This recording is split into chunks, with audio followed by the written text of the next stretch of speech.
Hoje a gente vai mergulhar num texto assim fundamental pro direito no Brasil, o Estatuto da Advocacia e da OAB, sabe? Aquela lei 8.906 de 94 que meio que desenha a profissão. Temos aqui uns trechos-chave para discutir. A ideia é tentar entender a essência, né? O que define ser advogado por aqui, os direitos, os deveres e como a OAB entra nisso tudo. Porque é uma profissão tão cheia de detalhes na lei. Ok, vamos lá, vamos tentar desembrulhar isso. Exato. A gente vai explorar desde o que só advogado pode fazer, né? Até as regras de ética, disciplina e, claro, a própria organização da OAB. É, assim, uma legislação bem densa, mas crucial para entender como funciona a justiça e a representação legal no país. Pra gente começar então, o que a lei realmente diz que é advocacia? Imagino que não seja só ir lá no tribunal, certo? Com certeza não. O artigo 1º define, né, as atividades que são exclusivas do advogado. Primeiro, a postulação, ou seja, levar um caso para órgãos do judiciário, juizados especiais, mas também tem consultoria, assessoria e até direção jurídica. Ah, então abrange bem mais. Sim. E uma coisa interessante, integrar habeas corpus, sabe? Aquele pra proteger a liberdade, qualquer pessoa pode fazer, não precisa ser advogado. Entendi. E tem aquele ponto famoso, da indispensabilidade. O artigo 2º fala que o advogado é indispensável para a administração da justiça. E isso soa bem forte, né? É, e tem um peso enorme. Isso reforça que a advocacia, mesmo sendo uma atividade privada, tem uma função social. É quase um serviço público. É por isso que o artigo 3º exige a inscrição na OAB para exercer a profissão no Brasil. Sem OAB, sem advocacia oficial, digamos assim. Exato. E atenção, porque o artigo 4º diz que os atos privativos de advocacia praticados por quem não é inscrito são nulos, inválidos. Ou seja, não tem valor legal nenhum. E fora do tribunal, tipo, na consultoria, tem regras sobre a qualidade do serviço. Tem sim. Uma adição mais recente, o artigo 3º A, ele enfatiza a natureza técnica e singular dos serviços. Quer dizer, a escolha de um advogado pode sim se basear na especialização dele, na experiência, sabe? Não é um serviço qualquer, padronizado. Faz sentido.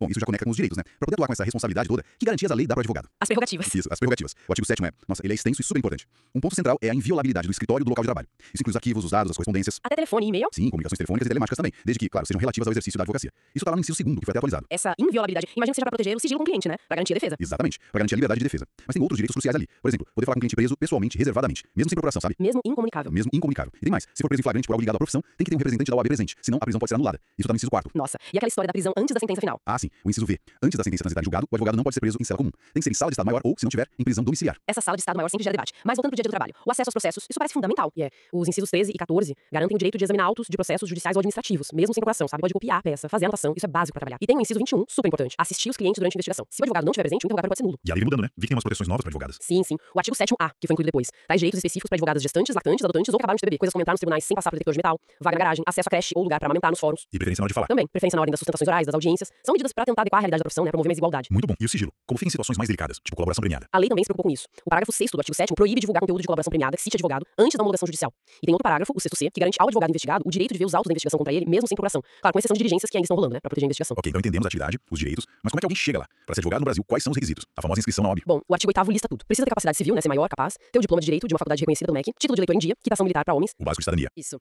E aí vem aprovação do exame de ordem, não pode exercer atividade incompatível com a advocacia, precisa ter idoneidade moral e, por último, prestar um compromisso lá no Conselho da OAB. O temido exame da ordem. E essa idoneidade moral, quem que avalia isso? É meio subjetivo, não? É, pode parecer, mas a lei tenta objetivar. O parágrafo 3º diz que a falta de idoneidade tem que ser declarada por decisão de 2/3 do conselho competente, depois de um processo que garante defesa. E o parágrafo 4º é mais direto. Condenação por crime infamante, aqueles que mancham a honra, sabe? Impede a inscrição, a não ser que a pessoa consiga reabilitação judicial. Entendi. E o estágio que a gente faz na faculdade? Conta pra alguma coisa na inscrição. Conta pra inscrição de estagiário, o artigo 9º fala disso. O estagiário também tem requisitos e pode fazer algumas coisas, mas sempre com supervisão. A inscrição principal é de advogado mesmo, só depois de tudo aquilo. Diploma, exame, etc. E ela é feita no conselho seccional do estado onde o advogado vai ter o domicílio profissional principal. E essa inscrição pode ser perdida, né? Não é pra sempre. Como assim? O artigo 11, parágrafo 1º. A inscrição pode ser cancelada se o advogado pedir, óbvio, ou se for punido com exclusão, que é a sanção mais grave, ou se falecer, claro, ou se começar a exercer uma atividade incompatível de forma definitiva, ou se perder algum daqueles requisitos lá do artigo 8º. Ok, faz sentido. Agora, muitos advogados não trabalham sozinhos, né? Formam escritórios. Como a lei vê isso? As sociedades de advogados. Sim, o artigo 15 permite isso. Os advogados podem se juntar a uma sociedade simples de prestação de serviços, a mais comum, com vários sócios, ou formar uma sociedade unipessoal de advocacia. É um advogado só, mas com CNPJ próprio, digamos assim. Ah, a unipessoal é mais recente, né? Isso. E ambas, a simples e a unipessoal, precisam ser registradas lá no Conselho Seccional da OAB, onde fica a sede. Só aí elas ganham personalidade jurídica. Mas não é tipo uma empresa normal, uma LTDA ou SA? Não, de jeito nenhum. O artigo 16 é bem claro nisso. Não pode ter característica de sociedade empresária. Não pode ter nome fantasia, sabe? Tipo, escritório de justiça rápida. Tem que usar o nome de pelo menos um advogado responsável na razão social. E nem fazer outra coisa que não seja advocacia. Exatamente. Atividade estranha à advocacia não pode. Uma coisa interessante. Pode manter o nome de sócio falecido se estiver previsto no ato constitutivo. E claro, só pode ser sócio quem é advogado inscrito e não está impedido ou incompatível. E a responsabilidade? Se der algo errado pro cliente. Boa pergunta. O artigo 17 trata disso. Além da sociedade responder, o sócio ou titular da unipessoal também responde com o patrimônio pessoal dele. É uma responsabilidade subsidiária. Ou seja, primeiro tenta se cobrar da sociedade, mas se não der, vai pro sócio. E é ilimitada pelos danos causados aos clientes. Isso fora a responsabilidade disciplinar na OAB, né? Pesado. E pro advogado que é empregado? Não é sócio. Trabalha para um escritório ou empresa. Tem regra diferente. Tem sim. Artigos 18 a 21. Ponto-chave. O fato de ser empregado não tira a isenção técnica nem a independência profissional. Isso tá no artigo 18. E tem regras específicas de jornada. A jornada do advogado empregado. Famosa. Como é? A regra geral, artigo 20, é de no máximo 4 horas diárias contínuas e 20 horas semanais. Só isso? 20 horas por semana. Parece pouco pro ritmo da advocacia. Pois é, essa é a regra geral. Mas ela pode ser diferente se tiver acordo ou convenção coletiva. Ou no caso de dedicação exclusiva. E o que configura essa dedicação exclusiva? A lei diz que é o regime de trabalho que está previsto expressamente no contrato individual de trabalho. Aí, nesse caso, a jornada pode ir até 8 horas por dia e 40 horas semanais. Ah, entendi. Faz mais sentido. E tem um detalhe, sobre hora extra. Se passar da jornada normal, seja a de 4 ou a de 8 horas, o adicional é de no mínimo 100% sobre o valor da hora normal. É um adicional bem alto. 100%? E os honorários de sucumbência? Aqueles que a parte que perde paga. Como fica pro advogado empregado? Boa questão. O artigo 21, parágrafo 3º, que veio depois, diz que esses honorários são devidos aos advogados empregados, mas devem ser partilhados entre eles e o empregador, do jeito que for combinado em acordo. Não vai tudo pro bolso do advogado, nem tudo pro bolso do patrão. Tem que ter um acerto. Falando em dinheiro, como a lei geral trata dos honorários? Como se define e como se cobra? O artigo 22 garante o direito aos honorários para quem é inscrito na OAB. Basicamente, são 3 tipos. Os convencionados, que você combina com o cliente no contrato, os fixados por arbitramento judicial, quando não tem acordo e o juiz decide, e os de sucumbência que já falamos. E se não tiver contrato escrito? Aí o juiz vai arbitrar um valor. Ele leva em conta o trabalho feito, o valor da causa, mas esse valor não pode ser menor do que o previsto na tabela de honorários da OAB do Estado. A tabela cai como um piso, sabe? Entendi. E se o cliente não pagar? O que o advogado pode fazer? O contrato de honorários, se for escrito, ou a decisão do juiz que fixa o valor, valem como título executivo. O artigo 24 diz isso. Ou seja, o advogado pode ir direto para a execução judicial para cobrar. Pode ser até no mesmo processo ou direto. Facilita bastante. Sim.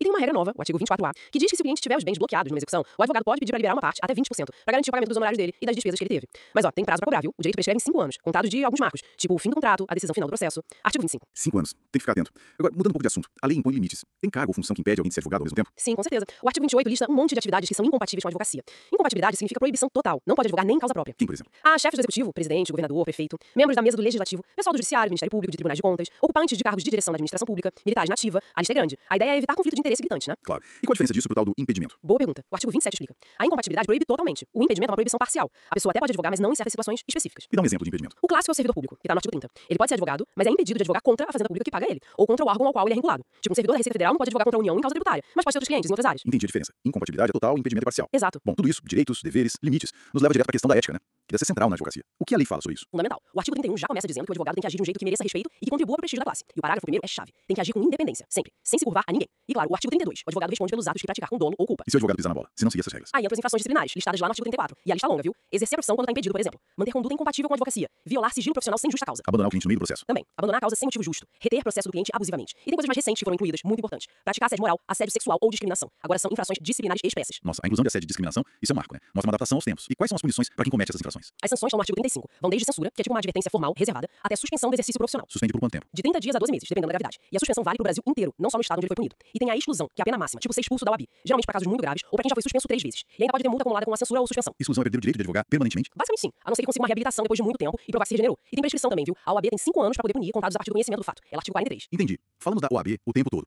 Qual é exatamente o papel dela, segundo essa lei? Parece ser bem mais do que só fiscalizar advogado. Assim, muito mais. O artigo 44 define a OAB como serviço público. Ela tem personalidade jurídica própria, uma estrutura tipo federação, e as finalidades dela são, olha, de peso. Defender a Constituição, a ordem jurídica, o Estado democrático de direito, os direitos humanos, a justiça social. Nossa, é quase um guardião da democracia. Pois é, lutar pela boa aplicação das leis, pela rapidez da justiça, e só depois disso vem a parte, digamos, mais corporativa. Defender, selecionar e disciplinar os advogados no Brasil todo. É um mandato bem amplo. Uma entidade com muito poder e responsabilidade. E como ela se organiza para fazer tudo isso? A estrutura, como eu disse, é federativa. Artigo 45. Tem o Conselho Federal, lá em Brasília, que é o órgão supremo. Tem os conselhos seccionais, um em cada estado e no DF. Abaixo deles tem as subseções, que são divisões regionais dentro dos estados. E tem também as caixas de assistência dos advogados, que cuidam mais da parte de benefícios, de apoio social para a classe. O Conselho Federal, que é o topo, é formado pelos conselheiros federais de cada estado, são eleitos junto com a diretoria seccional, e também pelos ex-presidentes do Conselho Federal, que viram membros honorários vitalícios. E o que esse Conselho Federal faz de tão importante? Muita coisa. O artigo 54 lista as competências. Ele dita o regulamento geral da OAB, o código de ética e disciplina, representa os advogados brasileiros em nível nacional e internacional e tem um poder enorme. Pode ajuizar ação direta de constitucionalidade, ADI e outras ações importantes no STF, representa a OAB em juízo, é a voz nacional da advocacia. E os conselhos seccionais dos estados? Qual a função deles? Os seccionais, artigo 56, são a OAB no nível estadual. São eles que cuidam das inscrições dos advogados e estagiários, mantêm os cadastros, fiscalizam a profissão no estado e são eles que julgam em primeira instância os processos disciplinares. Eles também criam suas próprias regras internas, elegem suas diretorias. E quem escolhe toda essa gente? Diretoria e conselheiros? São os próprios advogados, por eleição direta. O artigo 63 diz isso. O voto é obrigatório para todos os advogados que estão em dia com a OAB. As eleições acontecem a cada 3 anos, na segunda quinzena de novembro do último ano do mandato. Mandato de 3 anos, então. Isso, 3 anos. E tem regras para ser candidato, né? Tem que estar com a situação regular na OAB, não pode ocupar cargo público que possa ser demitido sem motivo, o tal do cargo de Newton, não pode ter condenação disciplinar recente, tem que ter um tempo mínimo de profissão também. Ufa, é bastante coisa. Bom, depois dessa